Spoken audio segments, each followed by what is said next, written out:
Magandang araw po, welcome po sa aking channel, Nov9 TV.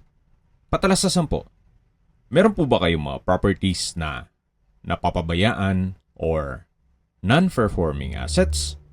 Plan nyo yung ibenta, pero wala kayong oras pagbenta nito.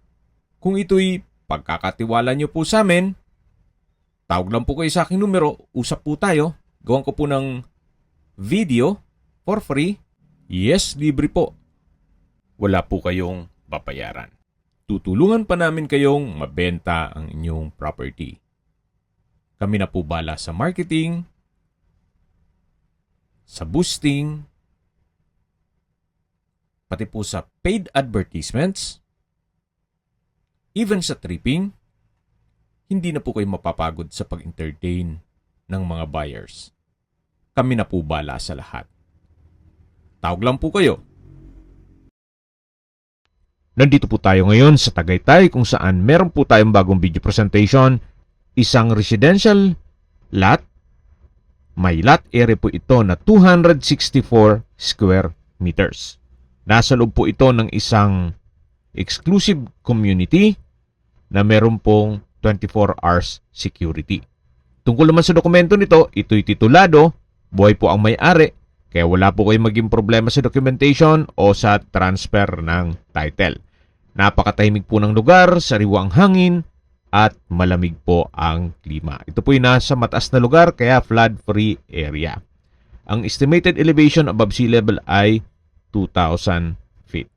Nandito na po tayo sa lupang binebenta kung saan mula po dito sa concrete road, medyo slope po ang terrain. May mga magandang disenyo rin po na may purpose yung ganitong slopang terrain. Gaya po nitong house design na yung lower part ay basement. Then pwede rin pong maging swimming pool yung lower part. Pero depende po yan sa magiging disenyo ng architect ninyo. Yan po, tunghayin nyo po itong napagandang property kung saan napakaganda rin po ng lokasyon nito.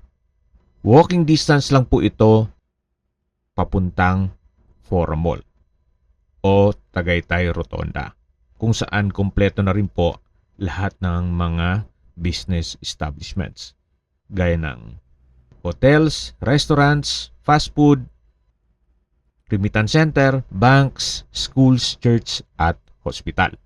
Yan po yung lagi kong binabanggit sa inyo na dapat nyo i-consider sa paghanap ng property ay yung meron pong malapit na hospital. Hindi ko naman po sinasabing sakitin kayo. Yan naman po for emergency purpose lang naman. Okay, sa distance, location at travel time portion na po tayo. Kanina po nabanggit ko yung Tagaytay Rotonda. Ang distance is 1.3 kilometers at ang travel time is 5 minutes. Mula naman po sa Picnic Grove, ang distance is 4.8 kilometers at ang travel time is 11 minutes. Mula naman po sa Sky Ranch, ang distance is 5 kilometers at ang travel time is 13 minutes. Mula naman po sa Calax, ang distance is 16.6 kilometers at ang travel time is 37 minutes. Kung manggagaling naman po sa Manila o sa airport, ang distance is 70.7 kilometers at ang travel time is 1 hour and 15 minutes. Okay, sa presyo na po tayo. Binebenta po ito ni owner sa halagang 15,500 pesos per square meter net.